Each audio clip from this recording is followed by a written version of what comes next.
Hello and welcome to Let's Talk. आज हमारे साथ हैं उत्तर प्रदेश के मुख्यमंत्री Rajnath Singh. Welcome to the show Rajnath ji. तो ये बताइए कि आपके मुख्यमंत्रित्व काल के 75 दिन हो गए हैं, आप अपने इस पूरे टेन्योर को कैसे देखते हैं? अब इन 75 दिनों में उत्तर प्रदेश की जनता की सेवा के लिए जो कुछ भी कर सकता था वो मैंने करने की कोशिश की है, लेकिन इसका सही मूल्यांकन मैं स्वयं नहीं कर पाऊंगा। इसका सही मूल्यांकन यदि कोई कर सकता है तो उत्तर प्रदेश की जनता ही कर सकती है। लेकिन आपने कुछ तो अपने बारे में सोचा होगा। जिस दिन आप शपथ ले रहे थे आपने सोचा होगा कि हाँ मुझे क्या क्या करना है, और आपको क्या लग रहा है कि आप उस रोड पे हैं या? सच्चाई यह है कि इन 75 दिनों में मुझे अपने बारे में सोचने का अवसर ही नहीं मिला, लेकिन हाँ सोचा जरूर था। जिस समय मैंने शपथ ग्रहण की थी उसके बाद जो हमारी पहली प्रेस वार्ता थी, उस पहली प्रेस वार्ता में मैंने कुछ प्राथमिकताओं की घोषणा की थी। उन्हीं प्राथमिकताओं के आधार पर आगे बढ़ने की कोशिश करना। आप जब आए, आपने शपथ ली, उसके बाद आपकी क्या प्राथमिकताएं रही हैं? What has been your most desirable thing? एक तो कानून और व्यवस्था की स्थिति में सुधार लाना, यह हमारी प्राथमिकता थी। दूसरी प्राथमिकता हमारी यह थी कि समाज के सभी वर्गों के साथ हमारा सीधा संवाद होना चाहिए, और उसको हमने किया है। किसानों के साथ भी मुख्यमंत्री आवास में पंचायत हुई है, व्यापारियों के साथ भी हुई है, शिक्षकों के साथ भी हुई है, श्रम पंचायत भी हमने की है। दिल्ली में लघु उद्यमियों के साथ जो है मैंने पंचायत की है। सीधा संवाद का सिलसिला अब भी जारी है। हमारी एक सोच थी कि उत्तर प्रदेश की अर्थव्यवस्था को यदि हम ठीक करना चाहते हैं तो हमको किसान को केंद्र बिंदु मानकर चलना होगा। ये देखा जा रहा है कि जब से आप आए हैं तब से अपने किसानों का आप और आपकी पार्टी किसानों को सडनली बढ़ाने लगी। क्यों, ऐसा क्यों हो रहा है? मतलब पार्टी, आपके प्रदेश अध्यक्ष ने किसान रैली भी की थी। नहीं, हमारे प्रदेश अध्यक्ष बहुत ही योग्य और मैं कह सकता हूं कि सांगठनिक मामलों में उन्हें पांडित्य हासिल है, एक ऐसे लोगों में है, और वो भी किसान परिवार के हैं। इसलिए उन्होंने किसान जागरण यात्रा निकाली थी और अच्छी यात्रा निकाली थी, सफल यात्रा उनकी रही। और मैं भी तो संगठन का कार्यकर्ता ही हूं। संगठन जिस आप लोग दोनों के बीच में तालमेल है इस मसले पर, इस मुद्दे पर? आपको क्या लगता है गड़बड़ है? ऐसा नहीं, पूरी तरह से मैं तो उनका छोटा भाई हूं, मैं बहुत छोटा हूं उनसे। सच बात यह है कि जब हमारे वो पूर्वी उत्तर प्रदेश के संगठन मंत्री थे तब मैंने राजनीति में प्रवेश किया, और हमारी उनकी आयु में लगभग 12 साल का अंतर है। मैं उनके साथ पीछे पीछे बैठकर घूमता था मोटरसाइकिल। अच्छा, ये कहा जा रहा है कि जब से आप मुख्यमंत्री हुए हैं और कलराज जी प्रदेश अध्यक्ष हुए हैं, पार्टी का सडनली एक अगड़ा रूप आ गया है। इस तरीके की बातें क्यों आ रही लगी है कि आप पार्टी के अंदर जो पिछड़े वर्ग के लोग हैं या पिछड़ी जाति के लोग हैं, हमारे मंत्रिमंडल में देखिए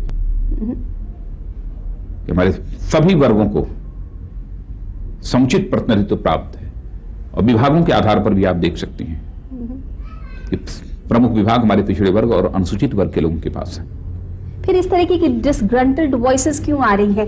जैसे झांसी की आपकी कार्यकारिणी में बातें उठी? नहीं, कोई बात नहीं उठी थी। पता नहीं लोगों ने कैसे लिख दिया, मुझे सचमुच कुछ अजीब लग रहा था। ओम प्रकाश सिंह जी ने काफी बातें उठाई थी। नहीं, ओम प्रकाश सिंह जी सुलझे हुए हैं, उनके पास 3 विभाग हैं। उत्तर प्रदेश के इतिहास में किसी मंत्री के पास इतने विभाग नहीं रहे होंगे। सिंचाई विभाग है, पीडब्ल्यूडी विभाग है, उच्च शिक्षा विभाग है, और वो सुलझे हुए मंत्री हैं, वरिष्ठ मंत्री हैं। पर इस तरीके का परसेप्शन जा रहा है कि जो सोशल इंजीनियरिंग की बात जो कल्याण सिंह के टेन्योर में होती थी, या जिस मुद्दे को गोविंदाचार्य ने कभी उठाया था, इन सब मुद्दे जो है वो आपकी पार्टी से अलग होते चले जा रहे हैं। देखिए, सोशल इंजीनियरिंग सचमुच इस कंसेप्ट को तो मैं समझ ही नहीं पाया हूं आज तक। अब इस मामले में मैं बहुत ही अनजाना हूं, और मैं तो कहता हूं कि हमारी जहां पार्टी का जहां तक सवाल है, हमारी पार्टी एकमेव ऐसी पार्टी है जिसकी अपनी एक दार्शनिक अवधारणा है।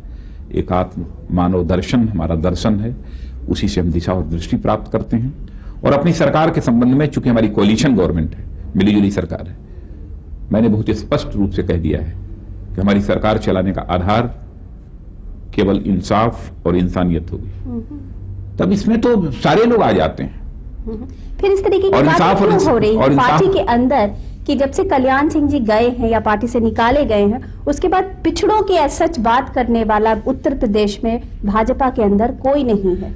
नहीं, मैं पिछड़ों की बात, अनुसूचित वर्ग की बात करने वाला मैं हूं। हमारे अध्यक्ष हैं, हमारे सारे पदाधिकारी हैं, हर पार्टी का कार्यकर्ता है। लेकिन हम समाज को जाति और मजहब के आधार पर बांट कर राजनीति नहीं कर सकते, चाहे समाजवादी पार्टी हो अथवा बहुजन समाज पार्टी। सचमुच सारे लोगों ने जाति और मजहब के आधार पर समाज को बांटने की कोशिश की है और उसी आधार पर ये अपना राजनीतिक स्वार्थ साधते हैं।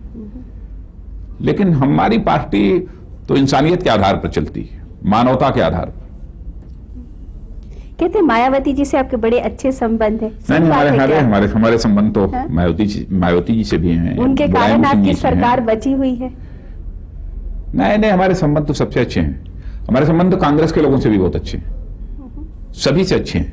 But और सब yes, बड़े भले लोग हैं, बहुत अच्छे लोग हैं। ये सही बात है कि मायावती जी आपके सरकार को बचा रही, जैसा कि मुलायम सिंह जी कहते हैं, उनके प्रेस में तमाम बयानात आते हैं कि अगर मायावती जी आज लिख के दे दे कि मैं इस सरकार को का समर्थन कर रही हूं तो मैं अगले दिन राजनाथ सिंह जी की सरकार गिरा दूंगा। नहीं, तो उन्हें गिराना चाहिए। जो गिराना चाहते हैं गिराएं, हम कहां रोक रहे हैं। मैं अनुरोध कर नहीं रहा हूं कि आप मत गिराइए, लेकिन मुझे लगता है कि बड़े समझदार लोग ऐसी गलती करेंगे नहीं। वो जानते हैं कि इसका खामियाजा उन्हें भुगतना पड़ेगा। तो मैंने इतना ही विनम्रतापूर्वक अनुरोध किया था कि देखिए, यदि हमारी सरकार से छेड़छाड़ करने की आप कोशिश करेंगे तो मेरा तो संख्या बल जो आज है वो बढ़ जाएगा और आपका संख्या बल घट जाएगा। ये एक सूचना उनको मैंने दे दी थी बहुत ही विनम्रतापूर्वक। लेट्स टॉक में राजनाथ सिंह जी से ये बातचीत जारी रहेगी, लेकिन एक शॉर्ट कमर्शियल ब्रेक के बाद।